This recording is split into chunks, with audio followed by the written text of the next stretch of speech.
Welcome to Work Life by Design. I'm your host, Mel Marsden.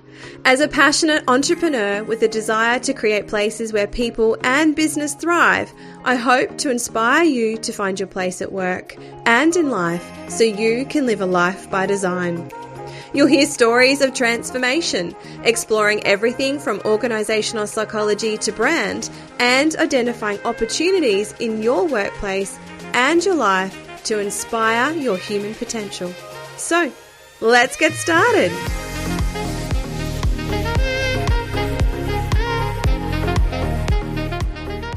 Hello and welcome back to another episode of Work Life by Design.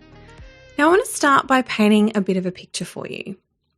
I'm on a business retreat, and part of this business retreat is that we have this culture of surprise and delight. So what this means for me is that I have no idea where I'm going, and I'm being driven to a location with my business colleagues. Now, we pull up and we arrive at the local pool. We go inside and we are sitting in a classroom where we are started to be shown how the physiology and the biology of breathing impacts on the function and performance of our physical body.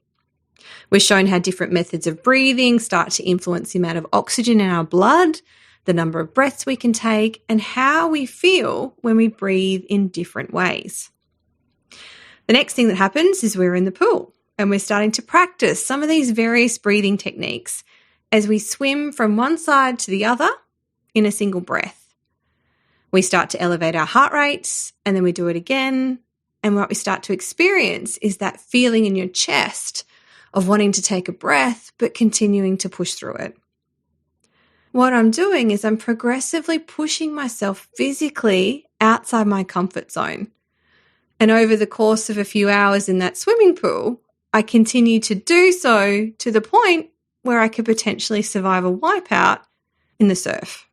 So what's happening right here in this pool is that I was being shown how with the use of my breath, with my mindset, and some practice techniques, I could continue to push myself beyond what I would have previously considered to be my physical limits.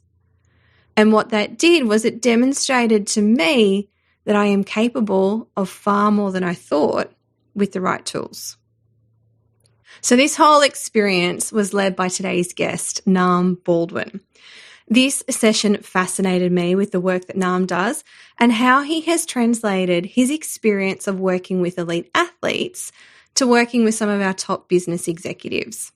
So to give you an introduction to Naam, Naam has over 28 years worth of experience in health and performance industries worldwide. He specialises in peak human performance, working with some of the world's best performers in the business and sporting realms. His coaching focuses on mindset skills, physical capabilities, and well-being practices. He's an avid researcher and presenter and co-founded the internationally recognised breath enhancement training program in 2005 with his deep hunger to explore individual and team potential. He has now developed multiple programs exploring success under pressure. In addition to being a performance coach, Naam is also a popular keynote speaker. His work has gained much attention with results of his skills being seen regularly in the public arena. Naam's enviable list of current and retired legends includes 3 times World Surfing Champion Mick Fanning, 7 times World Surfing Champion Steph Gilmore, tennis legend Pat Rafter, the 2019 AFL Premiers Richmond Tigers, the 2018 and 19 back-to-back NRL Premiers the Sydney Roosters, and numerous Australian national sporting teams, with Olympic gold medalists and world champions also proving his methods. Naam is a much sought-after performance coach for elite athletes across numerous disciplines and also the well-kept secret of many of the top 1%ers in the business world. He has a gift of simplifying the complicated science behind the brain and body performance and delivering it in life-changing, digestible sessions created to proven successes and powerful outcomes across all scenarios. So Naam is pretty impressive, as you can hear from his list of people that he has worked with and the experience that I have, he makes it simple for us to understand the science that sits behind this. So in today's conversation, we start to explore that science a little bit further and how it influences our ability to perform, and how Nam has taken that and translated this from his high performance coaching with these athletes into his work with executives and corporate teams. So in today's chat, he's going to explain to us how the techniques that he taught us in the pool translate them back into the boardroom. The power of the breath and why such a simple thing can be so powerful. His definition of performance and why it's not about going harder for longer. Why a foundation of personal well-being is so important for our own performance. How we can manage good stress and bad stress, as well as how our own sense of identity and purpose contributes to our overall well-being, our resilience, and our prioritization of what's truly important. As I said, Nam has a great way of explaining things in a way that just makes sense, and you will be able to take away and implement these things in your daily life. So without any further ado, please let me introduce you to Nam Baldwin.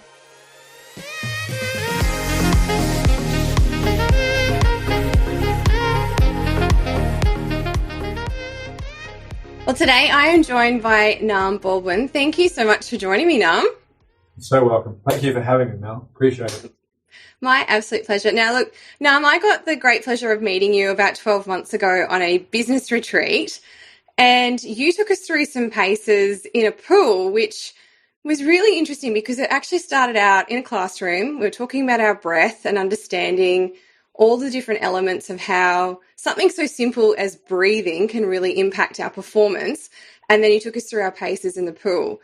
What I want to try and get an understanding of, to share that kind of experience with the people listening today, is what was it about that activity that you were trying to demonstrate to us? Because you had a bunch of corporate leaders there and you were taking us through some very physiological information and, basic biology about our body, and then pushing us to our limits in the pool. I mean, it was some pretty cool experiences. Do you just want to give us an overview of what it was that we were actually doing there? The environment in which we're in has a big part to play in our behaviours. Scientists are suggesting that, in fact, 70% of your behaviours is based on your environment. So the pool is just such a great environment to kind of challenge people in the first place. Being in water can be difficult, right, for people. Yet, in that environment, if we can understand and learn the most simple and powerful things around our own physiology, we can then start to change our behaviours, even if the environment is threatening and super challenging. Like a boardroom, like a swimming pool, they create this state change.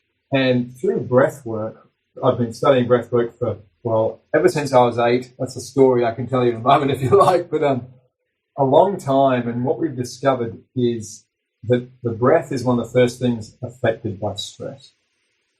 It becomes erratic, becomes shallow, becomes fast. There's all these different ways in which we breathe that then really affects things like our heartbeat.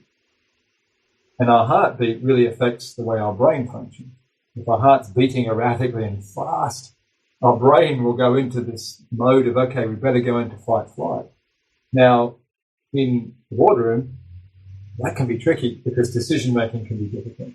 So I took you into the pool to mimic a rough boardroom, a hostile boardroom. The environment's now going, whoa, I've got to tune in to what I can control here. And through educating you around how your breathing can really affect the quality of the way your heart beats and your nervous system in general. And as you discovered, I'll probably throw back at you in a second, Mel, but how calm did you feel as we went through the processes? That we can really create a significant change in how our whole physiology functions when we breathe with rhythm, with depth. With that in mind, then looking at the science behind it. So I showed you live on a screen how someone's heartbeat changes as they breathe and how they can use their breathing to change their heartbeat.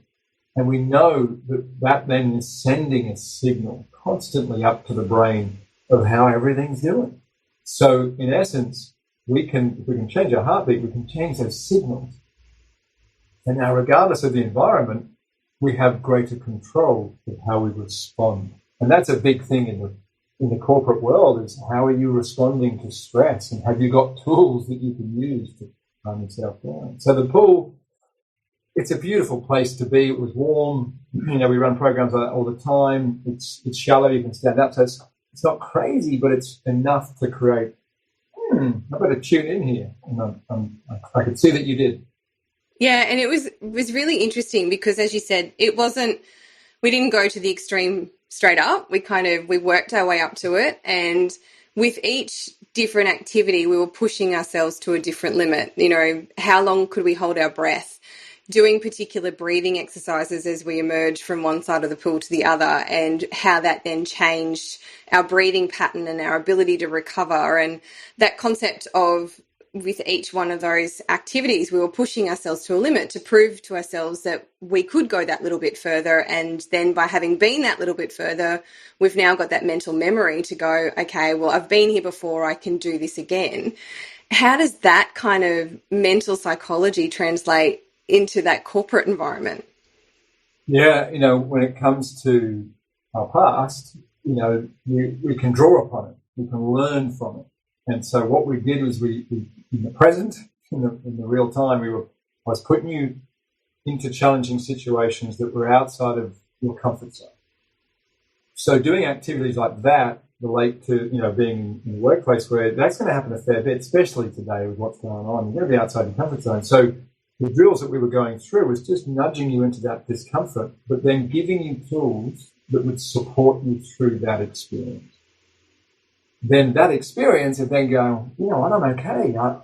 I feel okay. That was stressful, but now with my breathing, I'm really calming down, and I can see that I have this potential. And then, therefore, the mind starts to open up. The bandwidth of how much capacity you have mentally and physically starts to widen, and suddenly you're looking at things as more of a challenge than a threat. And therefore, you'll want to lean in. It's like it's fun. It's like this is a good challenge rather than this is just too scary and threatening. The process that we went through was about jumping outside of our comfort zones, because that's where we grow. But we need support when we go outside our comfort zones. And if we get challenge and support coming together, growth will happen. And that's what we're aiming for. And it was so interesting because you just developed a new program called the Ultimate Wellbeing and Performance Program. And the first module in that is all about breathing.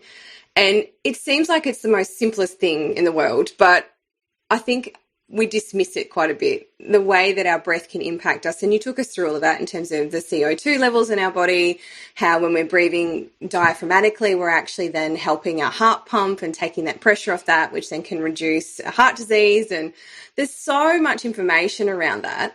Why is it that that's where you think that's the best place for us to start when we're going through these training? Because you've worked with elite athletes, you've got Mick Fanning and Steph Gilmore and the Sydney Roosters and the New South Wales teams on your portfolio. How is that now translating into the corporate world, and why are people starting to look at, I suppose, physical performance as part of their mental capacity and mental performance in the workplace?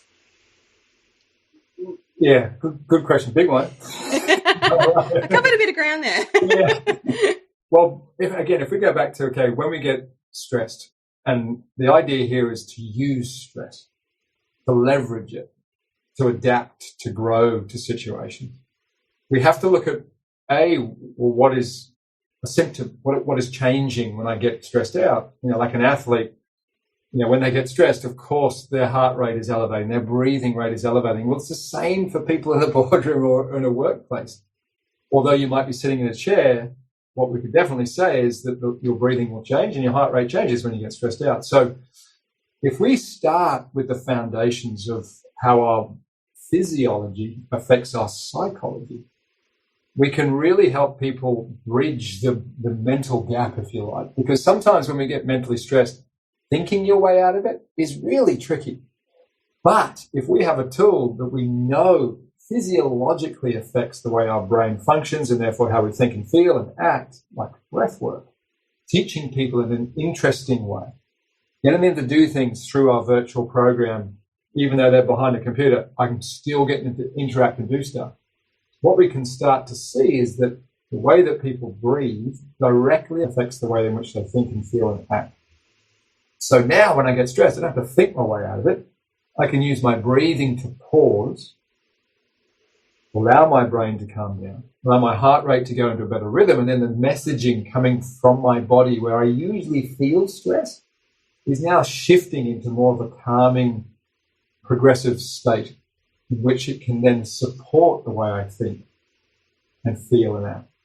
So breath work is so simple for everyone. It's right under your nose. We do it all the time, 22,000 times a day, roughly. So why not tune in and go, well, how can we do this a little bit better? And then how can we bring it into daily routines and practices that allows you to build it as a habit? And when we change people's habits, now we're really changing performance because we tend to fall to what we know. So let's build knowledge that we take into actions daily. And that's part of the virtual program, is getting people to have weekly challenges where they can test and measure, see results, and feel empowered and go, this is working, this is awesome.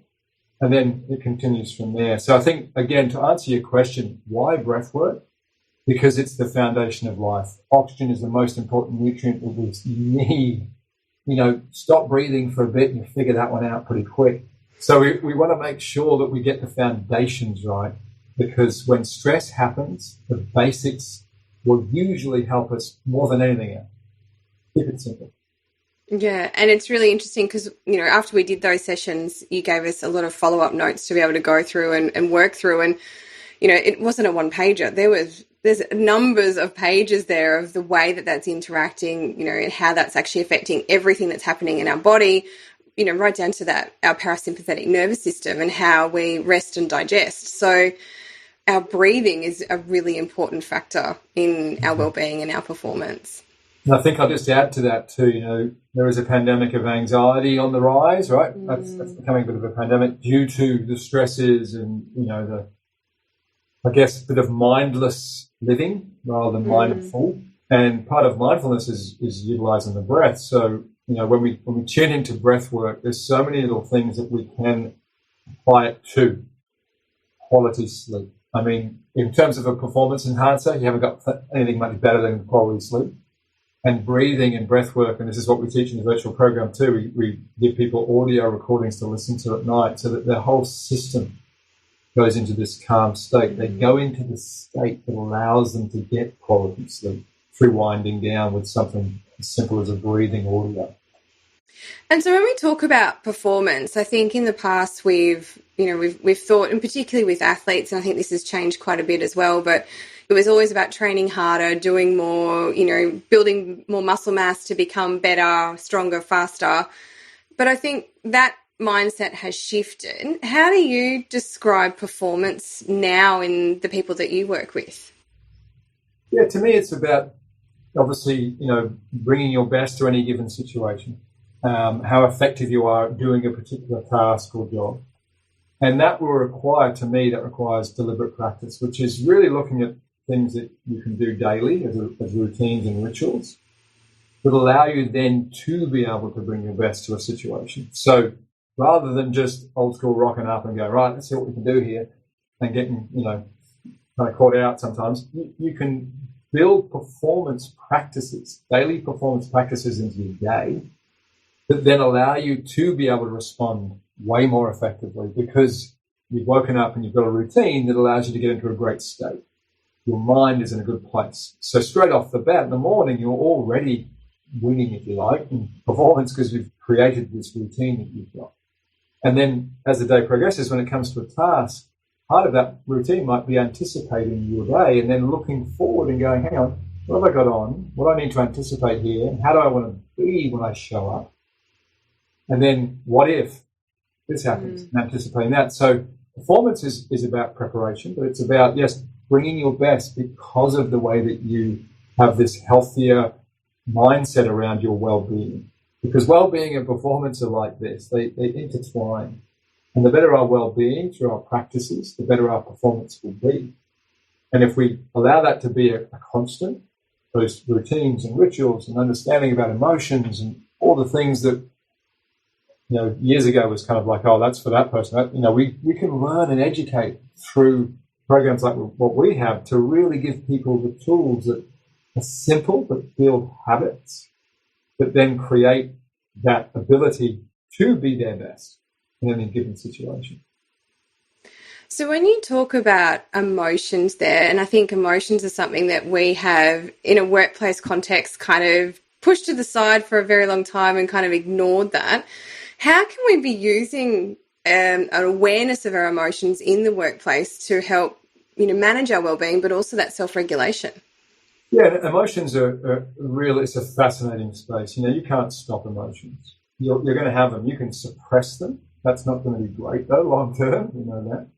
And the interesting thing, I think I'll start with this, is that we all have a negative bias in terms of, when things go slightly wrong, there's a part of our brain will look for the negative because it's part of survival. So the idea is to really connect with some of the emotions we want to feel. And everyone has a to-do list, right? What about a to-feel list? What do you want to feel today? And get really used to engaging in specific emotions that make you feel good, but then can really link in, and this is part of the program we run, your value system. You may feel, I want to feel really playful in this because when I get too serious, things don't go right. Okay, so playful. We can link that to adventure. And you can see then that you start to live authentically because you get to know more about your emotions, what you want to feel and how to engage in them.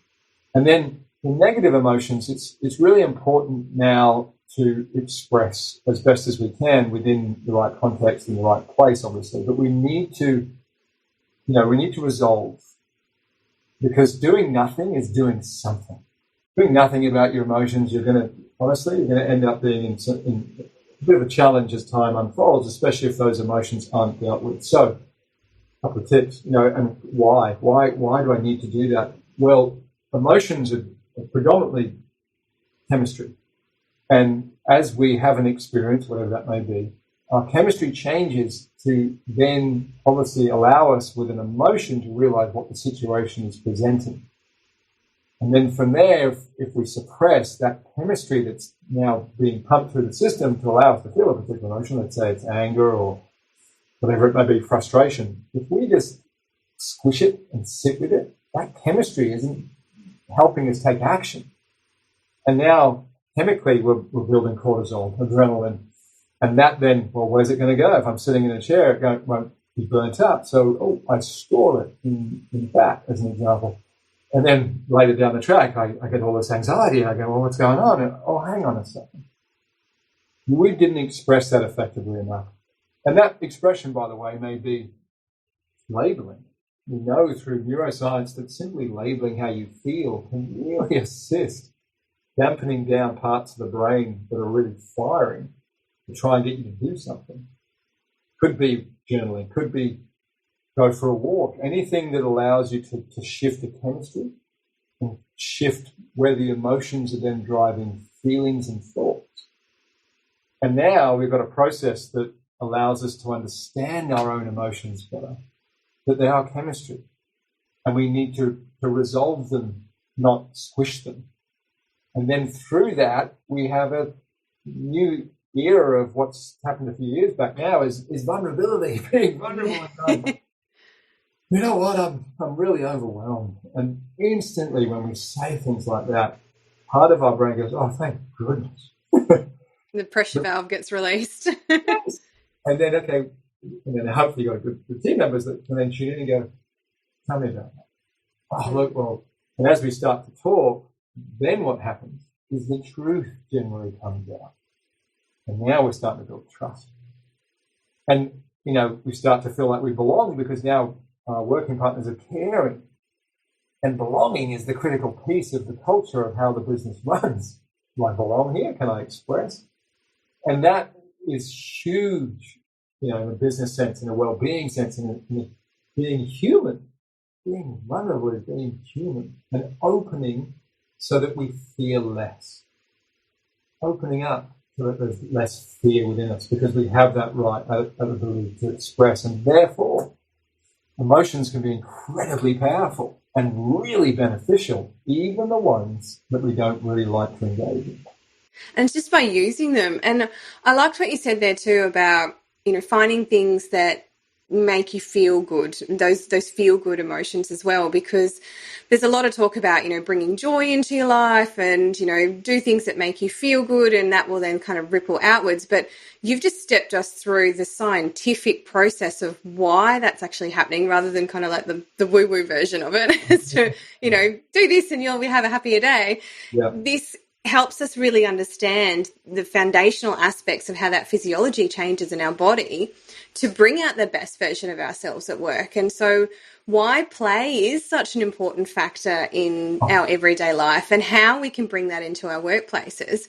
Have you seen how different teams have brought that sense of play into their businesses in different ways to kind of make that more of a team activity rather than putting the onus on the individual? Have you seen any cool ways that that's happened? Like I said before we started, we work with a toy company called Moose. It's the biggest toy company you haven't heard of. They're amazing. The culture's incredible. And we came in to educate 600 staff. Awesome. In all different parts of the world. Some were English as their second language. So we had to really refine it and really, get to the point. We provided everyone with what we call fun sheets, which is interaction as we go through the sessions where they can fill little bits in that really then becomes their library of really good knowledge. And what we've discovered with some of the routines that we started with at the beginning of the program, the breath work, is that they have literally moments where they're calling out to people in the group, did you get your 10 before 10? The language of what we brought in is now the language of their culture. 10 before 10, and you think, what's 10 before 10? I'll give you an example of what 10 before 10 is. There's some really good scientific data out there that says if we can get into daylight before 10 a.m. for 10 minutes every morning, we're really encouraging our cortisol level to increase, which is good for energy, our melatonin level to rise so that we sleep well that night, dopamine and serotonin to be expressed so that we feel motivated and we feel good about ourselves. And it's all happening as we are exposing ourselves to daylight before 10 a.m. Why 10 a.m.? Well, the sun changes its angle after 10 a.m. and the UV spectrum changes and has less an effect on the brain. So therefore, we need to be in the sun before 10. So things like that, and there's multiple other ones. We have a concept called Win in the Morning, which is awesome. They come in and, how was your morning? Did you win? And you go, yeah, I did this. And it's just, literally flooded through the culture. And we're continuing with them this year, which is awesome because we had such a good response because it changed not just the individual, but the culture of the business because of simple themes, simple one-liners that people like to talk about when they're sitting next to someone they don't know that well. It just kind of creates conversation and everyone's energy is lifted. So it's had a huge impact. Never before have we collectively experienced such change on a global scale. The pandemic, whilst on one hand has challenged us in ways that previously we could have only imagined, on the other, it has opened the doors to incredible opportunity. The opportunity to redesign our work lives in a way that works for us. An opportunity to disrupt, reset, and recreate our new normal. And to help you on this journey, I am so excited to bring to you the Work-Life Lounge. This is your VIP pass to accessing some of the greatest thought leaders in our world of work.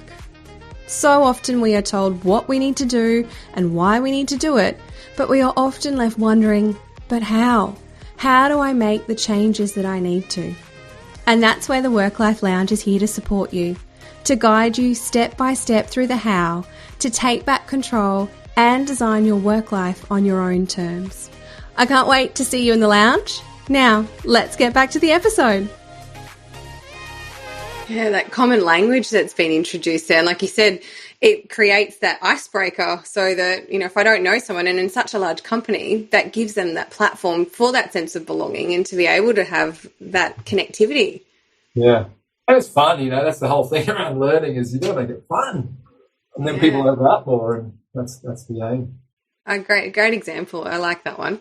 So in organisations, we are going to be exposed to stress and, we've spoken about this a little bit, but there is good stress and there is bad stress. Yeah.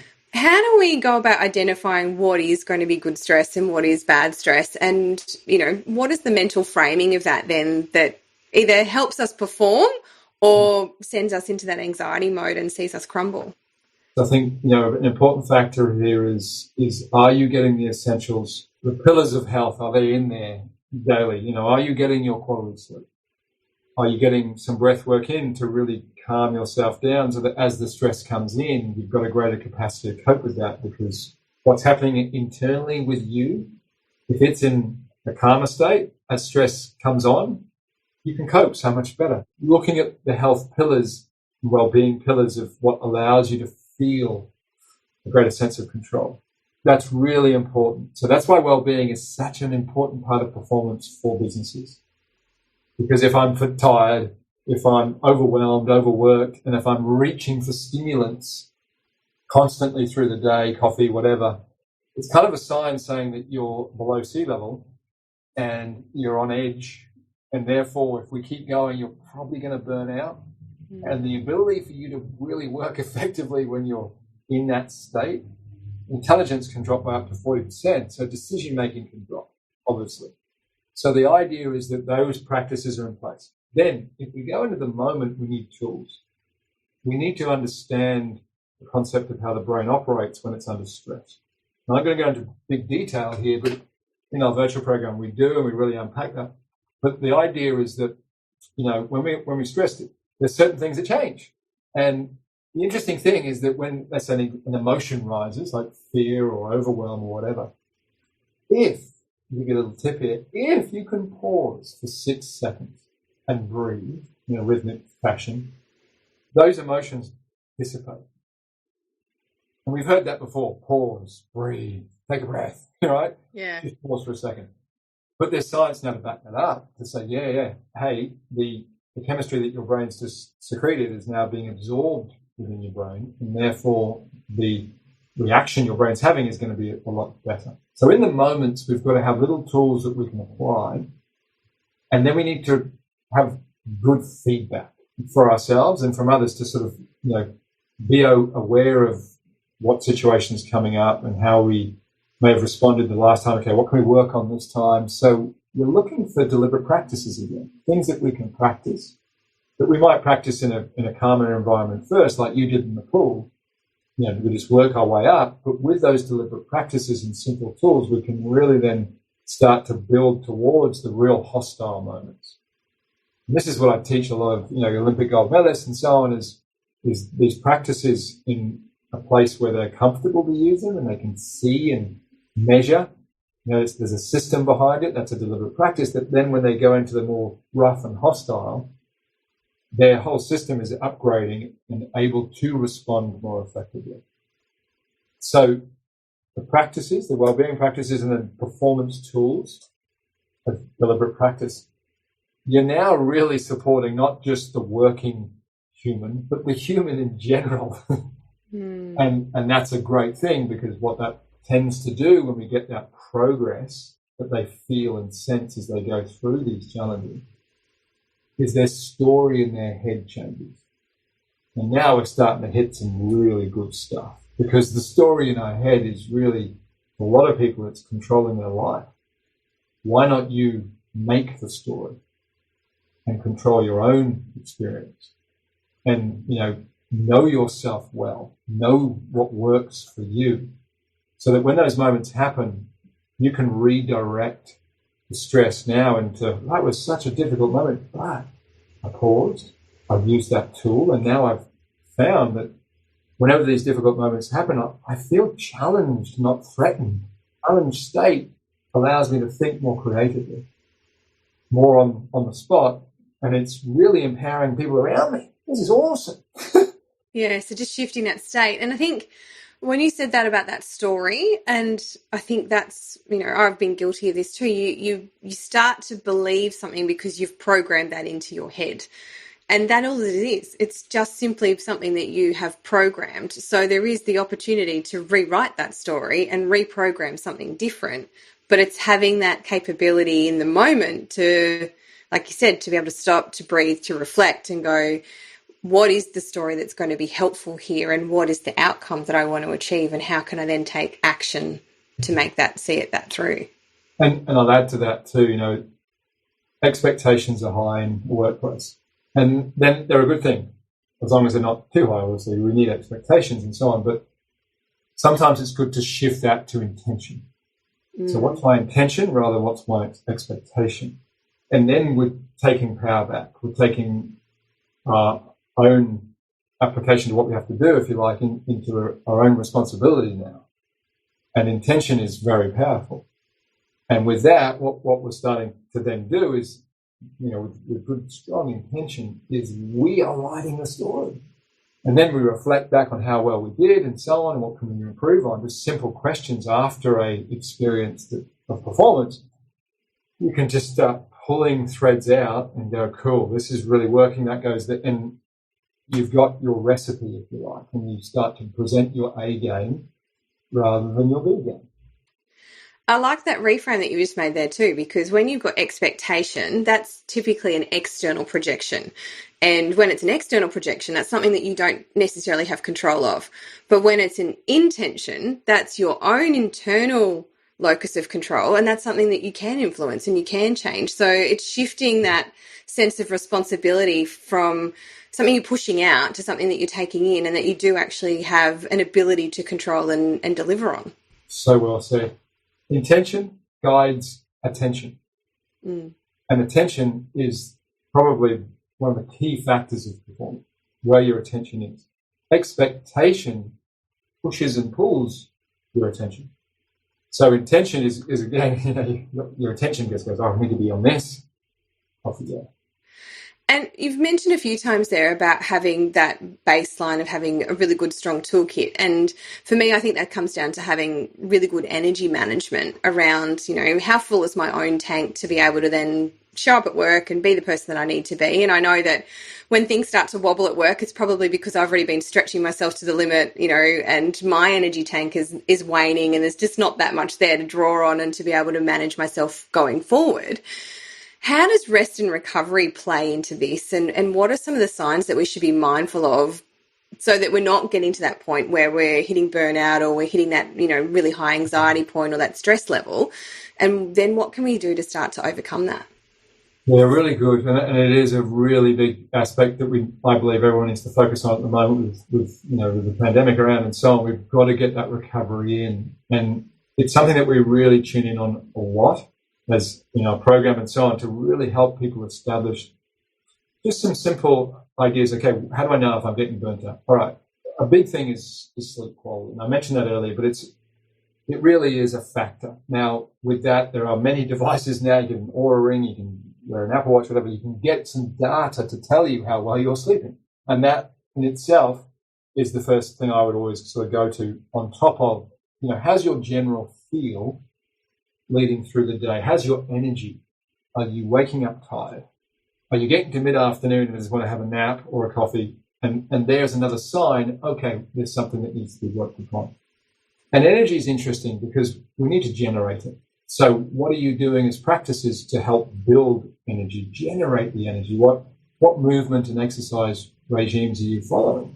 And, we've got tons that we share with people in relation to exercise routines that are based on heart strength, lung capacity, and brain health that are scientifically validated. They're really simple to use on so many different devices that we can now jump on.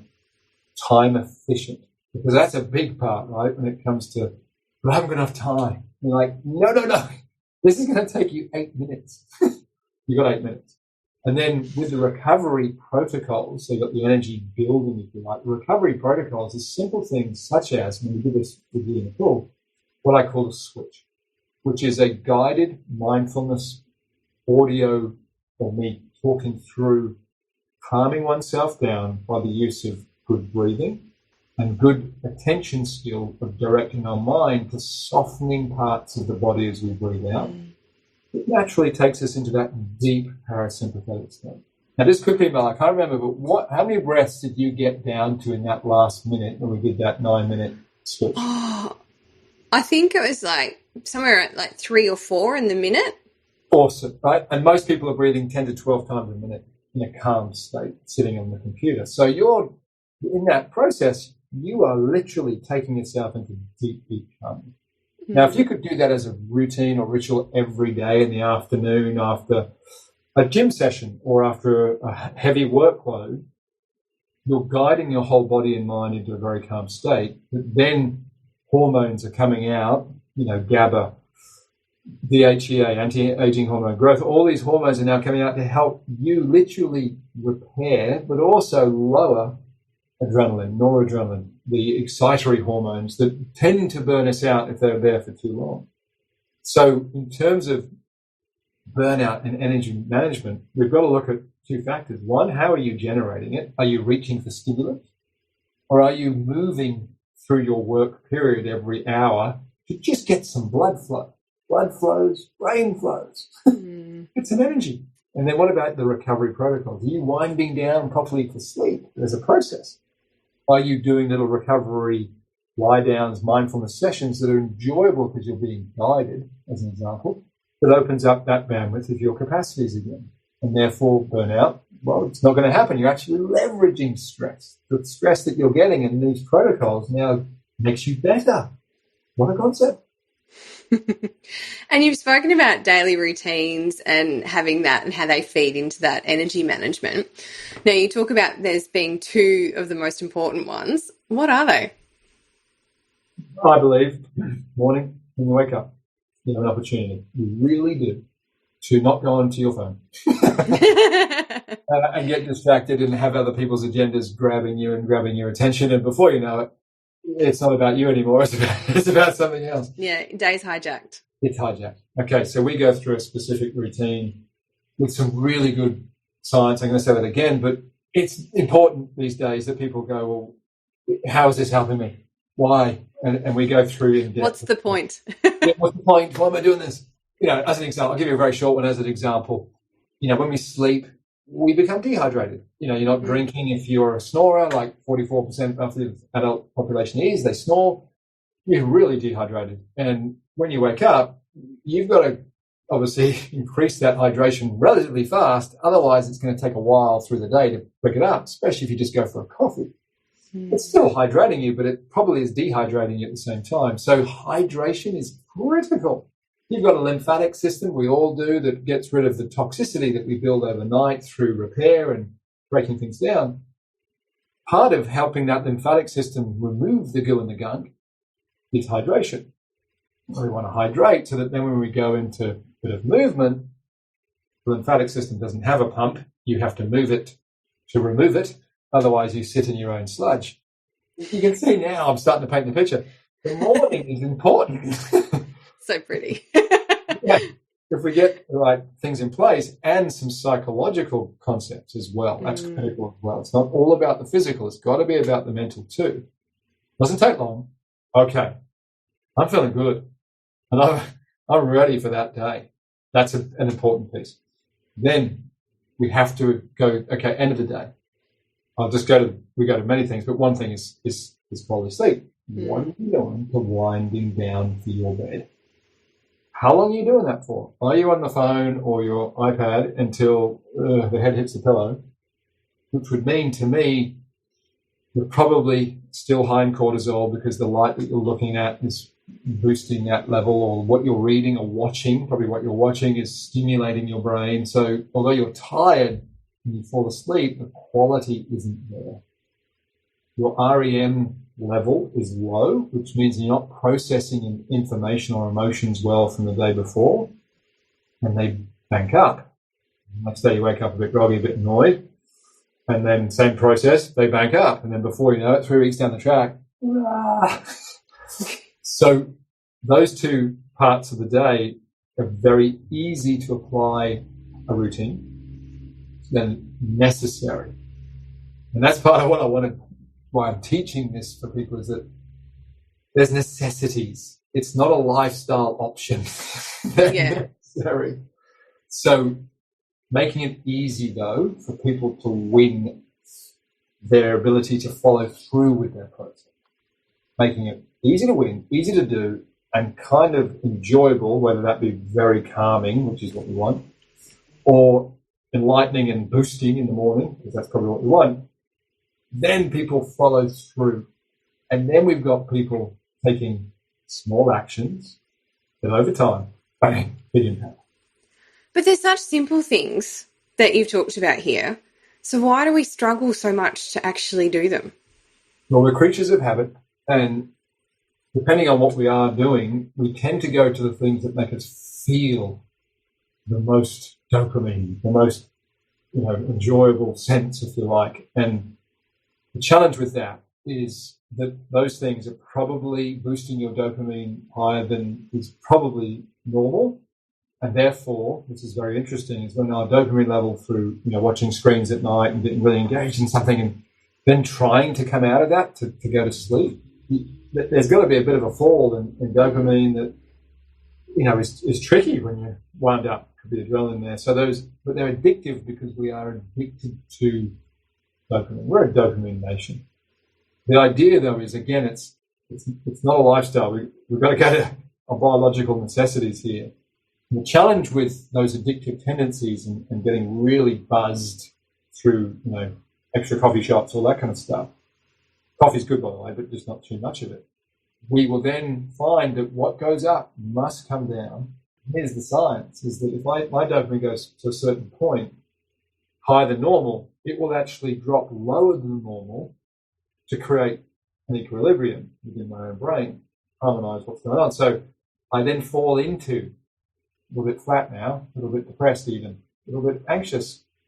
And I'm thinking, what's going on? This is not right. But hang on, you created it, but you didn't know that. So therefore you would assume that there is something wrong. But there's not. It's just your brain balancing out your dopamine level. So answer to your question, those addictive things are now driving us to consume. And unless we understand it and go through teachings and knowledge and actions to help ourselves, it's just going to drive us through to adrenaline overload, dopamine overload, and that means burnout.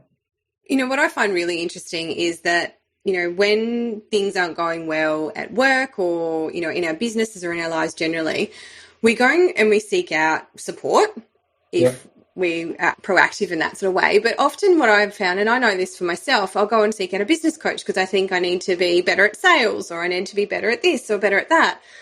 But what I've found through my own exploration of this is it often comes back to having that really deep-seated understanding of yourself, understanding what works for you, how your body functions, what your triggers are, and having that real sense of connection back to yourself. And I think that's probably what really appeals to me the most about what you're doing and how you're translating what you've been doing with elite athletes in terms of their performance into how that then translates into the corporate world and, just individuals in general. But it's that real sense of identity. And when I frame this question up to people and I say, look, do you really know who you are? Do you really know what ticks you off? What are your values? What's your purpose here in life? And they kind of look at me and go, well, why is any of that important for me to be able to do my job? And I know that this is something that you touch on and you dive into as well, is because having that sense of identity and understanding who you are and being true to that sense of identity can have such an impact on your well-being. So if you're ignoring it, that's going to have a negative impact because effectively you're not living authentically, you're not being your true self, you're not acknowledging your own desires and dreams. How do you see that playing into well-being and resilience and that prioritization for us as individuals of what is actually important? Yeah, it's a wonderful question.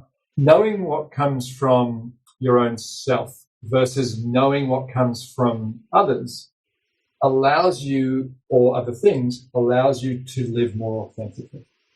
So knowing what's within you and what makes up your identity, there's many factors, right? Exploring them because they're enjoyable. Why are they enjoyable? Well, you're starting to live and align with what really is important to you. That gives you meaning. And then when we have meaning, we'll probably find a purpose.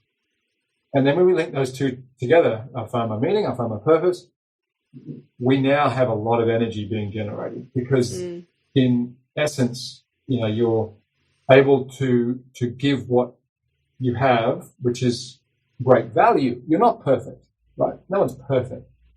But with that in mind, learning about your identity, you start to be able to pull the strings so much better than someone else pulling them, and now you're not living authentically.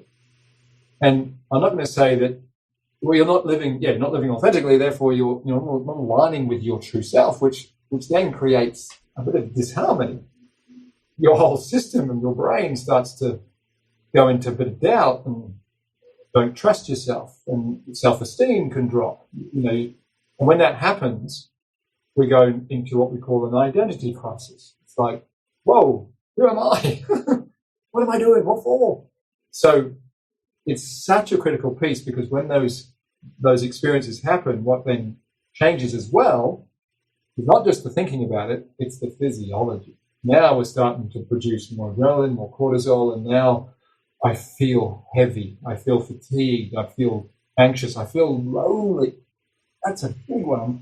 I'm with people, but I'm not with people.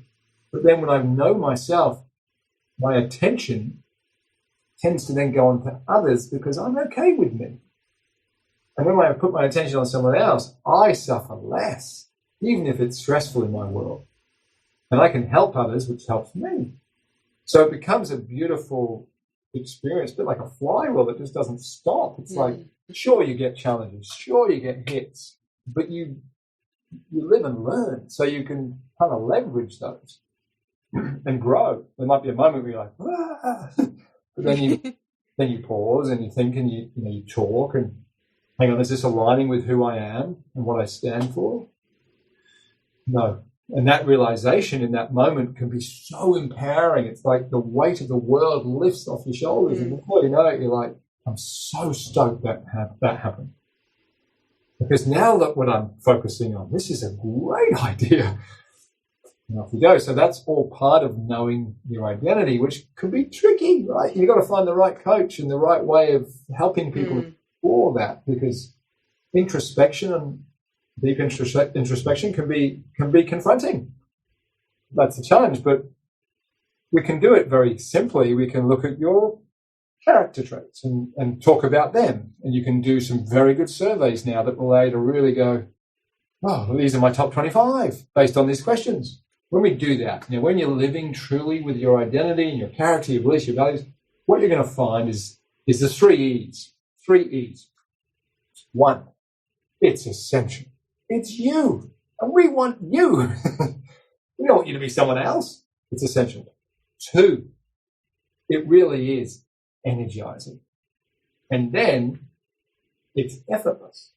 You do things effortlessly or with less effort because it's within your purpose, within your meaning, it's aligning with your value system. Off we go.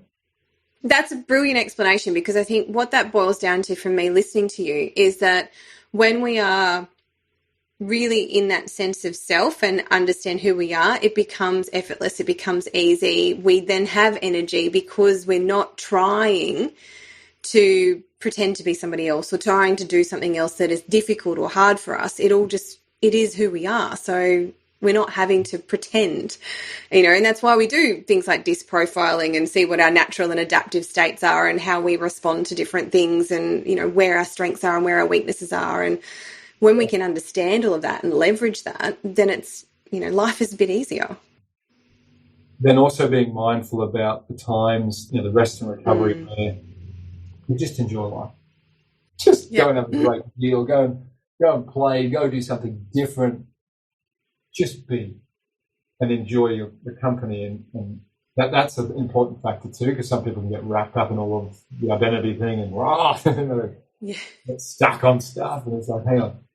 I always say to entrepreneurs, business people, athletes, elite athletes, I always say to them, you're a work in progress. And just remember that. You're constantly a work in progress. So, yes, you're going to have some amazing times. You're going to have tough times. It's just a work in progress. So let's not take it too seriously.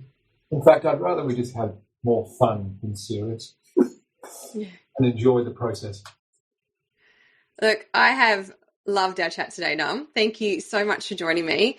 Now, if people want to know more about your Ultimate Wellbeing Program, where can they go to find that out?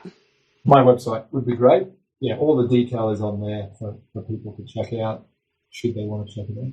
Fantastic. Well, we'll pop the link in the show notes as well. And, if anyone wants to come and hang out with you in the pool as well, that's always... Oh, yeah. Sessions monthly. There's again, you'll be able to tune in through the website, but we have, like today, I've got a session with 10 people, and I think the average age is about 60, which is awesome, right? 60, 65 maybe, a group that's come together. So it doesn't matter where you're at. Really, it doesn't. We have such a big spectrum of people that join us, which is awesome. Wonderful. And I can highly recommend it. Pushing yourself outside that comfort zone and really realizing what you're capable of. Amazing. A little bit at a time. A little bit, yeah. It's progressive. Yeah. Don't worry. You don't get to the hard stuff first. No, look, it has been brilliant. Thank you so much for joining me, Noam. I really appreciate it. Thank you, Mel. Honoured to be here. It really is. Thank you again. Thank you.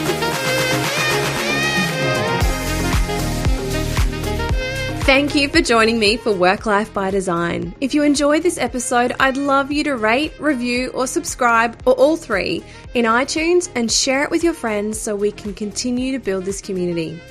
I would love to hear from you, so if you have any thoughts, questions, or suggestions, you can connect with me on Instagram at Melma or send me an email at melissa@melissamarsden.com.au. I hope this episode has given you a few sparks of inspiration so that you can design a work life you love.